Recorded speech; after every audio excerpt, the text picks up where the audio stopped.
नमस्कार दोस्तों, आप देख रहे हैं बैंकिंग रेजोनेंस। मेरा नाम है Suraj. First of all sorry to all, क्योंकि लास्ट 2 वीक से इस चैनल पे कोई भी वीडियो आ नहीं रहा था क्योंकि मैं अपने वर्क प्रोफाइल में थोड़ा बिजी हो गया था।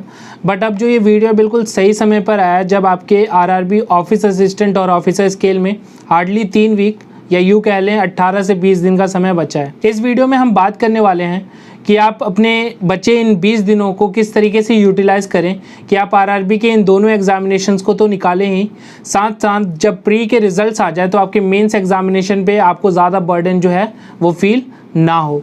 लास्ट ईयर जब मैंने इन दोनों एग्जामिनेशंस को दिया था तो उससे पहले मैं ऑलरेडी अपने बैंकिंग के 6 से 7 एग्जामिनेशन दे चुका था, जिनमें लगभग मैंने सभी के प्रीलिम्स क्लियर किए थे और आगे चल के उनमें से मेरे 4 के मेंस भी क्लियर हुए थे।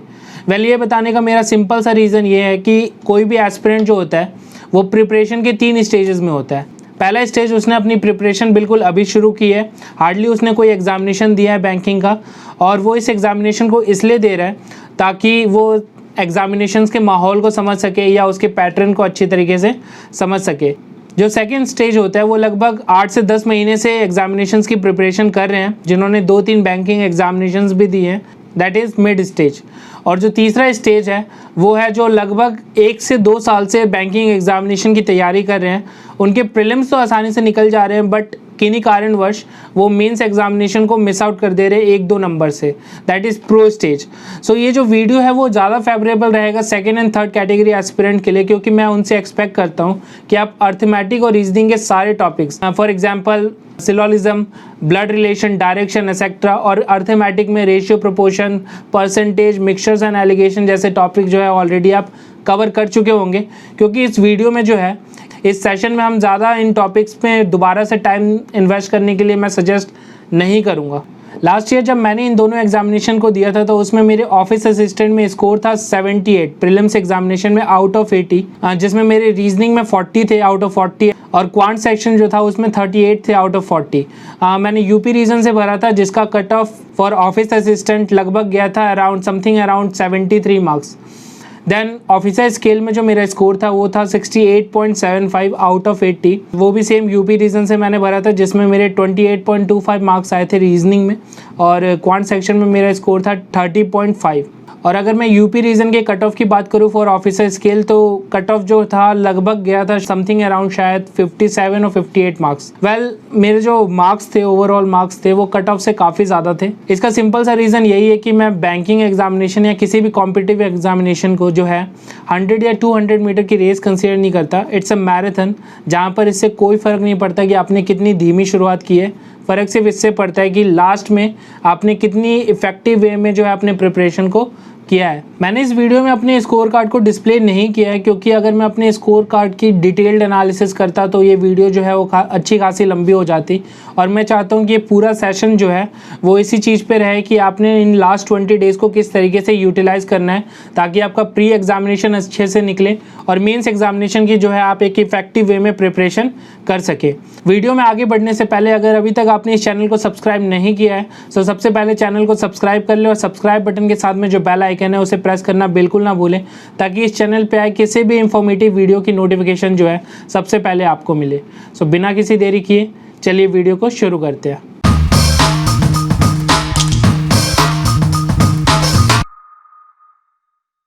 सो ये है आपकी 20 day strategy to crack IBPS, RRB, office assistant and officer scale. First come first, आप सभी को पता होना चाहिए कि आपके एग्जामिनेशंस डेट कब कब हैं। आई होप आप सभी को पता ही होंगे। आपके एग्जामिनेशन 12 सितंबर से स्टार्ट होंगे और ये चलेंगे 26 सितंबर तक। ये officer scale 1 and office assistant के लिए है।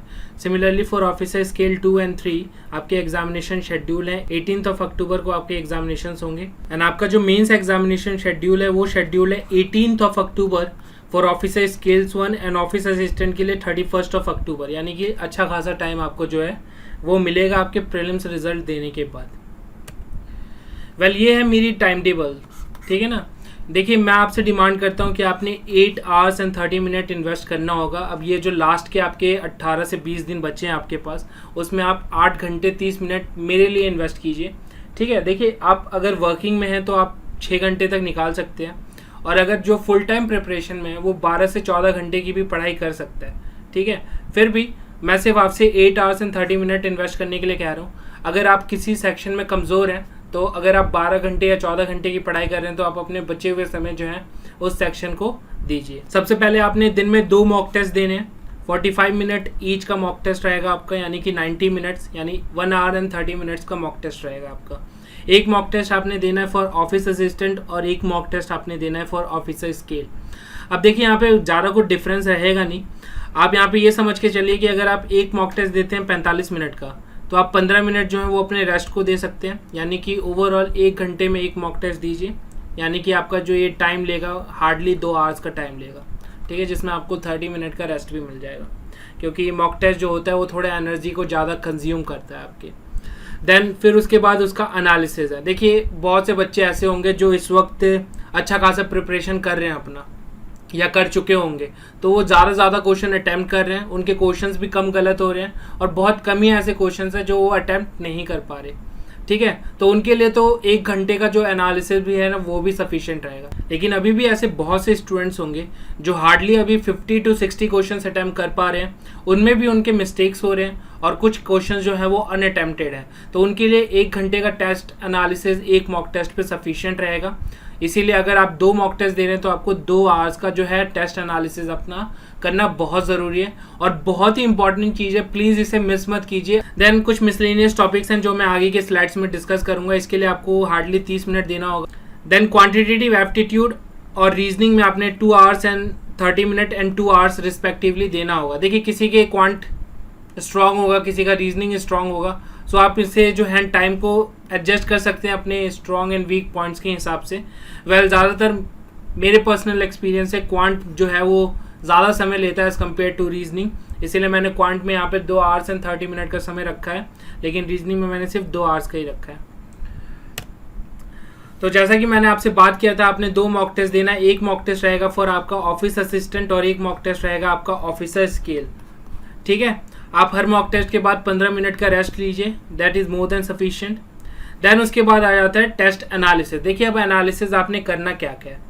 देखिए 3 इंपॉर्टेंट केसेस हो सकते हैं। आप जब भी मॉक टेस्ट देंगे तो 3 इंपॉर्टेंट क्राइटेरिया रहेगा। पहला रहेगा नॉट अटेम्प्टेड, मतलब आपने उस क्वेश्चन को जो है अटैम्प्ट नहीं किया, मे बी वो क्वेश्चन हार्ड होगा या टाइम ज़्यादा ले रहा है इसलिए आपने अटैम्प्ट नहीं किया। तो पहला सेक्शन है नॉट अटेम्प्टेड का। दूसरा सेक्शन आपका रहेगा रॉन्ग अटेम्प्टेड, आपने क्वेश्चन तो अटैम्प्ट किया बट वो किन्हीं कारणवश जो है वो गलत हो गया, ठीक है। और तीसरा जो आपका सेक्शन रहेगा वो रहेगा मिस कैलकुलेशन का।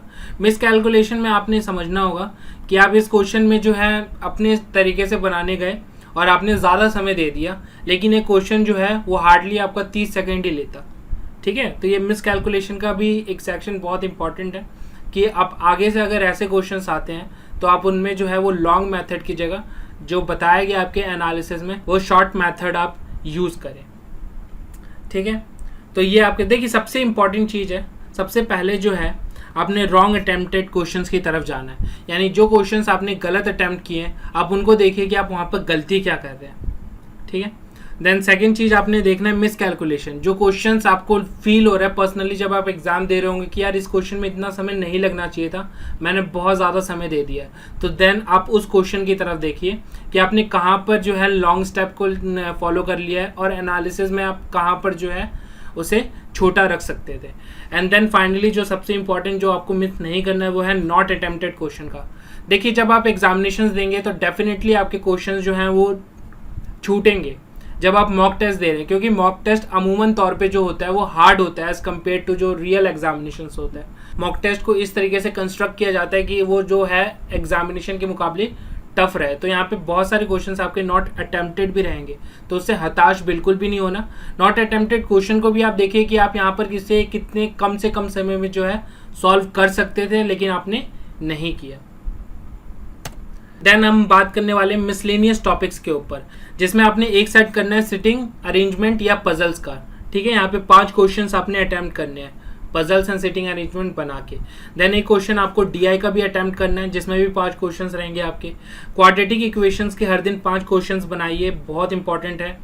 Missing number and wrong number series alternate days पे 5-5 क्वेश्चंस बनाइए, यानी एक दिन आप मिसिंग नंबर अगर बना रहे हैं तो अगले दिन जो है उसे रॉन्ग नंबर बनाइए और देन उसके अगले दिन मिसिंग नंबर बनाइए। 5-5 क्वेश्चंस हर दिन बनाएंगे तो आपकी प्रैक्टिस जो है वो बहुत ही अच्छी हो जाएगी और आपको एक पर्टिकुलर ट्रिक मिल जाएगा कि इस सेट के क्वेश्चन जो है एग्जामिनेशन में ज़्यादा पूछे जाते हैं, ताकि जब एग्जामिनेशन में उस तरह का क्वेश्चन है, उस टाइप का क्वेश्चन है, तो आप उसे आसानी से अटैम्प्ट कर सके।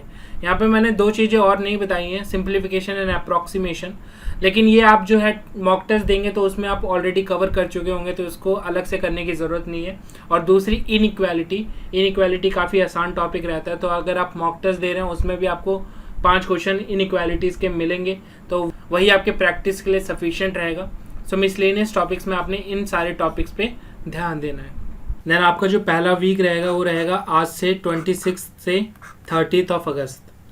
पहले इसमें क्वांट में आपने क्या क्या टॉपिक्स देखना है। सबसे पहले परसेंटेज बेस्ड टॉपिक्स, जिसमें आपके 4 टॉपिक्स रहेंगे, ठीक है, जिनको मैं यहाँ पे लिख देता हूँ। पहला टॉपिक आपका इटसेल्फ रहेगा परसेंटेज, ठीक है।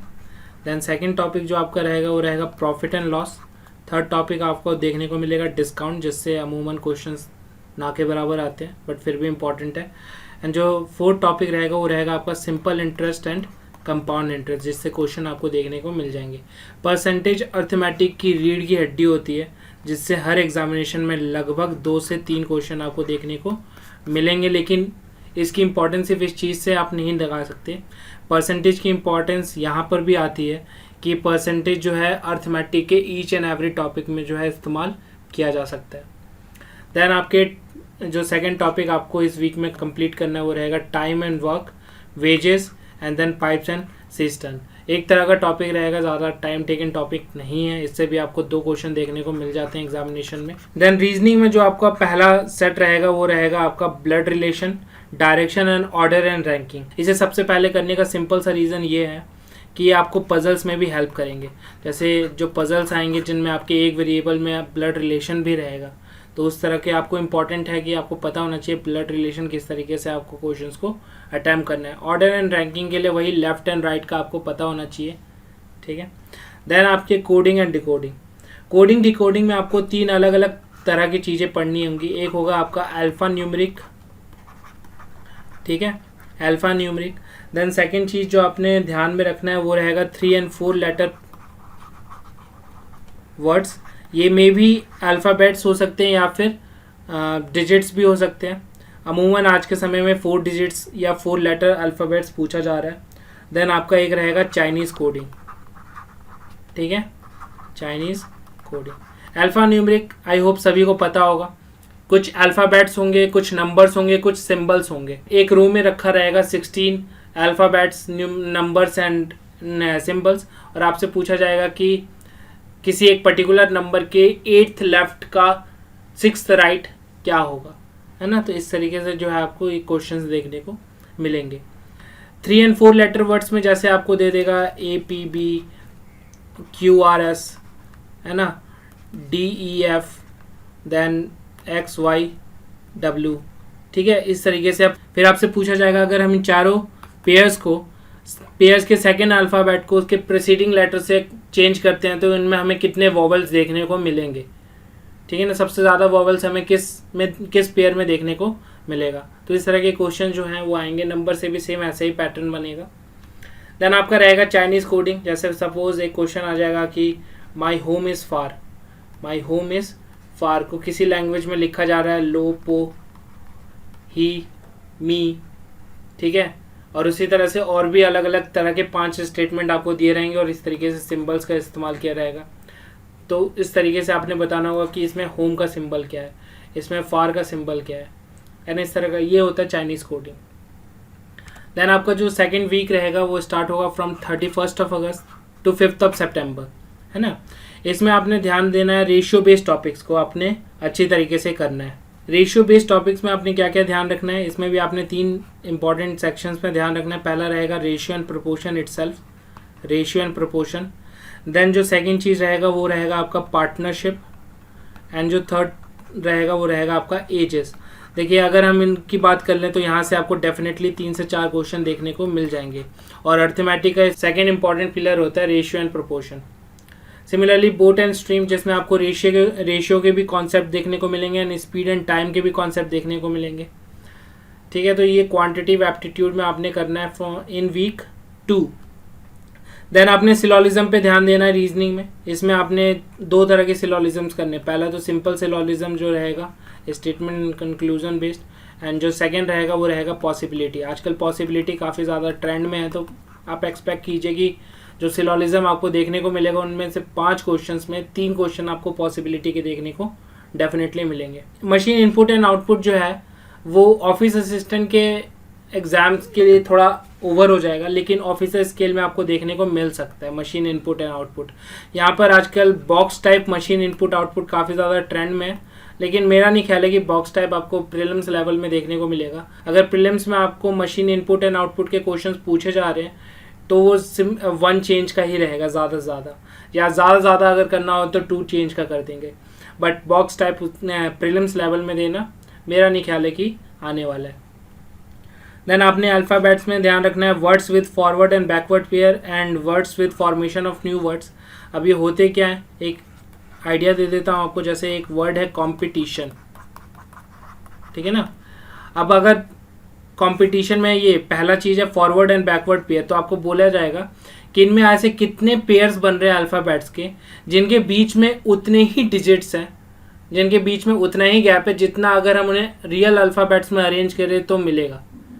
फॉरवर्ड और बैकवर्ड दोनों तरीके से गिन के बताइए, ठीक है। ये हो गया फॉरवर्ड एंड बैकवर्ड पेयर के क्वेश्चंस। देन आपको सेकंड जो मिलेगा फॉर्मेशन ऑफ न्यू वर्ड्स। अमूमन तौर पर ये क्वेश्चन लोग स्किप कर देते हैं, मैं स्किप नहीं करता और मैं सजेस्ट भी नहीं करता कि आप स्किप करें इसमें।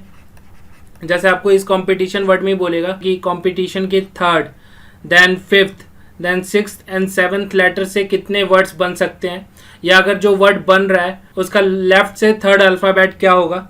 तो इस तरह के क्वेश्चन जो है अमूमन एग्जामिनेशन में आपको देखने को मिलेंगे। देन वीक 3 जो आपका स्टार्ट रहेगा फ्रॉम 6 सितंबर टू 11 सितंबर, इसमें आपने क्वांट में ध्यान रखना है मिक्सचर्स, एलिगेशंस एंड एवरेज पे। देखिए एलिगेशन अपने आप में कोई टॉपिक नहीं है, एलिगेशन एक कॉन्सेप्ट है। एलिगेशन का इस्तेमाल आप रेशियो में भी कर सकते हैं, परसेंटेज में भी कर सकते हैं, प्रॉफिट लॉस में भी कर सकते हैं। सो एलिगेशन का कोई एक पर्टिकुलर सेट ऑफ क्वेश्चंस नहीं होता, लेकिन हाँ मिक्सचर्स और एवरेज के साथ एलिगेशन इसलिए पढ़ा जाता है क्योंकि मिक्सचर्स और एवरेजेस में एलिगेशन का सबसे ज़्यादा यूज़ होता है, ठीक है। देन आपका अगर टाइम बच रहा है तो आप स्पीड एंड टाइम भी कर लीजिए। स्पीड एंड टाइम में मोस्टली ट्रेन बेस्ड क्वेश्चंस को करिए। ऑफिसर स्केल में आपको एक क्वेश्चन देखने को मिलेगा, ऑफिस असिस्टेंट में इससे क्वेश्चंस अमूमन तौर पे नहीं रहेंगे। और उसके बाद भी अगर आपके पास टाइम बच रहा है तो प्रोबेबिलिटी और उसके बाद परमुटेशन एंड कॉम्बिनेशन के भी क्वेश्चंस को कर लीजिए। यहाँ से भी आपको ऑफिसर स्केल में एक क्वेश्चन देखने को मिलेगा। ऑफिस असिस्टेंट में मेरा नहीं ख्याल है कि इस सेक्शन से कोई भी क्वेश्चंस आएगा। वीक 3 में रीजनिंग में ज़्यादा कुछ है नहीं।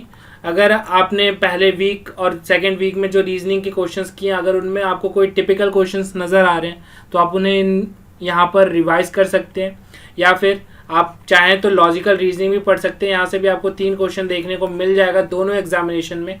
लॉजिकल रीजनिंग में आपने ज़्यादा कुछ नहीं पढ़ना, आप सिर्फ 3 चीज़ें पढ़िए। पहला रहेगा statement and argument, then statement and assumptions, and then statement and conclusion. यही पढ़ लीजिए। कोर्स ऑफ एक्शन है ना, ये सारी चीज़ें आपको पढ़ने की ज़रूरत नहीं है लॉजिकल रीजनिंग में प्रीलिम्स लेवल में। मेंस में आपको वो सारी चीज़ें जो हैं वो पढ़नी ज़रूरी है। सो ये था एंड इस सेशन का। आई होप आपको ये सेशन पसंद आया होगा। अगर आपको ये सेशन पसंद आया तो प्लीज़ वीडियो को लाइक कीजिए और चैनल को सब्सक्राइब कीजिए। फिर मिलते हैं आपसे नेक्स्ट वीडियो में। तब तक के लिए अपना और अपने परिवार का अच्छे से ख्याल रखें। Have a good day and God bless you all.